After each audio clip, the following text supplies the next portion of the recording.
इस वीडियो में मैं आपसे चार साइड्स वाली अशकाल के बारे में बात करना चाहती हूँ। और चार साइड्स वाली अशकाल के लिए जो रियाजी में लफ्ज़ इस्तेमाल होता है वो क्वाड्रिलेटरल है, क्वाड्रिलेटरल। और जब भी आपको किसी लफ्ज़ में क्वाड नज़र आए तो ये इशारा है कि इसका ताल्लुक किसी ना किसी तरह चार नंबर से है। तो क्वाड्रिलेटरल वो होता है जिसकी चार साइड्स होती हैं, तो ये एक क्वाड्रिलेटरल है। ये भी एक क्वाड्रिलेटरल है, ये भी एक क्वाड्रिलेटरल है, इन सब की चार साइड्स हैं। ये भी एक क्वाड्रिलेटरल है,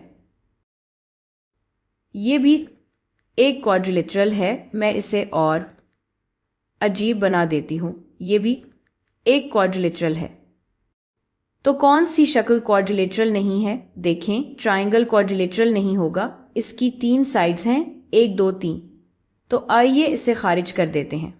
पेंटागन जिसकी पांच साइड्स होती हैं वो क्वाड्रिलेटरल नहीं होगा, इसके एक दो तीन चार पांच साइड्स हैं। सर्कल जिसके मेरा ख्याल में आप कह सकते हैं कि कोई साइड नहीं होती, ये बस एक बड़ा सा कर्व है, इसलिए सर्कल क्वाड्रिलेटरल नहीं होगा। अगर आपके पास 6 साइड्स हों, 7 साइड्स हों या 100 साइड्स हों तो वो सब क्वाड्रिलेटरल नहीं होंगे। अब आइए सोचते हैं कि क्वाड्रिलेटरल्स की कौन कौन सी मुख्तलिफ अक़साम हो सकती हैं। तो एक है पैरेललोग्राम। तो पैरेललोग्राम एक क्वाड्रिलेटरल है, और जैसे जैसे हम मज़ीद रियाजी सीखेंगे हम और भी तरीके सीखेंगे इसके बारे में सोचने के। ये वो क्वाड्रिलेटरल है जिसके मुखालिफ मतवाजी यानी पैरेलल साइड्स होती हैं। और मतवाजी का मतलब बस ये है कि वो एक ही सिमत में जा रहे हैं। तो मेरा मतलब क्या है? तो इस तरह की शक्ल को पैरेललोग्राम कहा जाता है। क्यों? क्योंकि ये साइड इस साइड के पैरेलल है और ये दोनों एक ही सिमत में हैं। ये दोनों, अगर मैं यहां एरो बनाऊं तो एरोस एक ही सिमत में जा रहे हैं। तो ये दोनों साइड्स एक ही सिमत में हैं, उन्हें हम मतवाजी कहते हैं। और ये दोनों साइड्स भी यहाँ मतवाजी यानी पैरेलल हैं। तो ये एक पैरेललोग्राम है। अब और कौन सी मिसालें हैं पैरेललोग्राम की? अच्छा, आपका स्क्वायर भी, यहाँ तक कि एक सादा स्क्वायर भी एक पैरेललोग्राम है। और हम आगे बात करेंगे कि स्क्वायर को ख़ास क्या बनाता है। ये पैरेललोग्राम की एक ख़ास किस्म है, क्योंकि ये साइड इसी सिमत में जा रही है जिसमें वो साइड जा रही है। और ये साइड मैं ये पीले रंग में कर लेती हूं। और ये साइड इस साइड के मतवाजी है। तो कौन सी शक्ल पैरेललोग्राम नहीं है?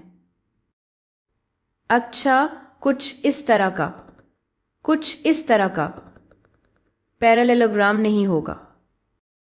आप कहेंगे रुको, मुझे दो मुखालिफ साइड्स मतवाजी नजर आ रही हैं। आप कहेंगे देखें, ये इसके मतवाजी है, लेकिन फिर आप देखेंगे कि ये इसके मतवाजी नहीं है।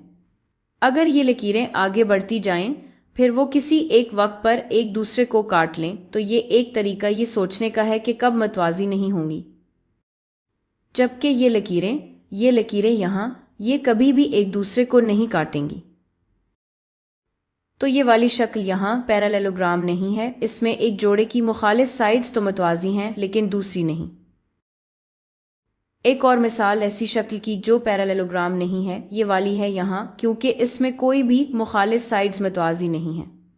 तो पैरेललोग्राम में मुखालिफ साइड्स मतवाजी होती हैं। अब बात करते हैं चार तरफा अशकाल या क्वाड्रिलेटरल्स की मजीद अक़साम की। तो अगली शक्ल जिस पर मैं बात करूंगी वो है रोम्बस। तो रोम्बस भी पैरेललोग्राम की एक किस्म है। मुखालिफ साइड्स का मतवाजी होना ज़रूरी है, लेकिन सिर्फ इसी से रोम्बस नहीं बनता। मुखालिफ साइड्स का मतवाजी होना ज़रूरी है और साथ ही साथ सब साइड्स बराबर होनी चाहिए। तो मिसाल के तौर पर ये जो मैं बना रही हूँ ये एक पैरेललोग्राम है, लेकिन ये रोम्बस नहीं है। ये पैरेललोग्राम इसलिए है क्योंकि ये मुखालिफ साइड्स मतवाजी हैं। अगर आप उन्हें आगे बढ़ाते जाएं तो ये कभी भी एक दूसरे को क्रॉस नहीं करेंगी। और ये दोनों मुखालिफ साइड्स भी मतवाजी हैं, तो ये पैरेललोग्राम है। लेकिन ये रोम्बस नहीं है क्योंकि नीली साइड्स पीली साइड से लंबी हैं, तो ये रोम्बस नहीं है। रोम्बस को कुछ इस तरह होना चाहिए। रोम्बस को कुछ इस तरह होना चाहिए, यानी मुखालिफ साइड्स मतवाजी हों और सब साइड्स की लंबाई बराबर हो। और अब आप सोच सकते हैं, अच्छा शायद स्क्वायर भी रोम्बस है, और मैं चाहती हूं कि आप इस बारे में सोचें, क्या स्क्वायर रोम्बस है? क्या सब साइड्स की लंबाई बराबर है और क्या मुखालिफ साइड्स मतवाजी हैं? हम पहले ही कह चुके हैं कि स्क्वायर की मुखालिफ साइड्स मतवाजी होती हैं। स्क्वायर एक पैरेललोग्राम है और स्क्वायर की सब साइड्स की लंबाई बराबर है, तो स्क्वायर एक रोम्बस है। तो एक तरीका ये सोचने का है कि रोम्बस वो स्क्वायर्स होते हैं और आप उन्हें कुछ इस तरह देख सकते हैं जैसे स्क्वायर्स को थोड़ा सा धक्का दिया गया हो। मेरा दिमाग रोम्बस को इस ही तरह तस्वुर करता है जैसे स्क्वायर किसी कार्टून में बहुत तेज चल रहा हो। अब रेक्टेंगल के बारे में सोचते हैं, और शायद आपने रेक्टेंगल का लफ्ज पहले सुना हो, लेकिन आइए थोड़ा सा और सोचते हैं कि रेक्टेंगल बनता कैसे है। तो रेक्टेंगल भी एक पैरेललोग्राम होता है, लेकिन सिर्फ इसी वजह से रेक्टेंगल नहीं बनता। तो मिसाल के तौर पर ये जो यहाँ है ये रेक्टेंगल है। क्यों है? ये बिल्कुल एक पैरेललोग्राम है। ये साइड और वो साइड मतवाजी हैं, ये कभी एक दूसरे को काटेंगे नहीं। और ये साइड भी मतवाजी हैं, ये कभी काटा नहीं करेंगी, चाहे आप उन्हें जितना भी आगे बढ़ा लें, या ये कभी एक दूसरे को क्रॉस नहीं करेंगी। लेकिन इसे रेक्टेंगल क्या बनाता है? ये बिल्कुल पैरेललोग्राम है, लेकिन इसे क्या खास बनाता है? हम रेक्टेंगल का लफ्ज क्यों इस्तेमाल करते हैं? अच्छा, एक तरीका ये सोचने का है कि ये कोनों पर कैसे मिलते हैं। तो रेक्टेंगल में चीजें ऐसे मिलती हैं, आप उन्हें स्क्वायर के कोने भी कह सकते हैं, और इसे राइट एंगल कहा जाता है। इसे राइट एंगल कहा जाता है बिल्कुल यहां। तो यही चीज रेक्टेंगल को खास बनाती है। ये एक पैरेललोग्राम है जिसके सारे कोने राइट एंगल्स होते हैं। अगर आप चाहें तो वहां एक छोटा स्क्वायर भी लगा सकते हैं ताकि आपको समझने में आसानी हो। तो मिसाल के तौर पर ये जो यहाँ है ये रेक्टेंगल नहीं है। क्यों? क्योंकि अगर आप यहाँ स्क्वायर रखें तो देखें, ये मुनासिब नहीं लगता। कोनों में स्क्वायर वैसे मुनासिब नहीं लगता जैसे यहाँ मुनासिब लग रहा है। ये जो आपके पास है इसमें स्क्वायर यहाँ मुनासिब नहीं लगता।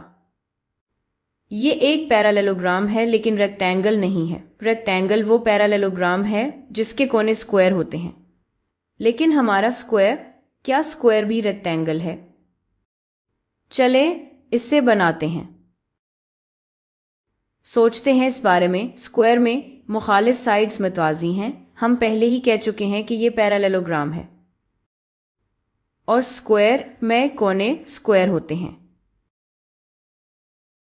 यही वजह है कि जब लोग कहते हैं स्क्वायर के कोने बनाओ तो वो यहीं से आता है कि कोने स्क्वायर होते हैं, वो राइट एंगल्स पर होते हैं। तो स्क्वायर एक रेक्टेंगल है, और स्क्वायर वाकई एक दिलचस्प क्वाड्रिलेटरल है क्योंकि स्क्वायर इन सब जुमरों में आता है। स्क्वायर स्क्वायर ही है, ये रोम्बस भी है। ये रोम्बस की एक किस्म है जिसके कोने राइट एंगल्स होते हैं, या आप कह सकते हैं कि कोने स्क्वायर होते हैं। ये वाला यहाँ स्क्वायर नहीं है, ये वाला स्क्वायर है। ये दोनों रोम्बुसेस हैं, या आप इन्हें रोम्बाइड्स भी कह सकते हैं। एक स्क्वायर रेक्टेंगल भी होता है। ये एक पैरेललोग्राम है जिसके कोने राइट एंगल्स होते हैं, यानी वो स्क्वायर होते हैं। स्क्वायर बिल्कुल एक पैरेललोग्राम है, और जो भी अशकाल हमने देखी वो सब क्वाड्रिलेटरल हैं।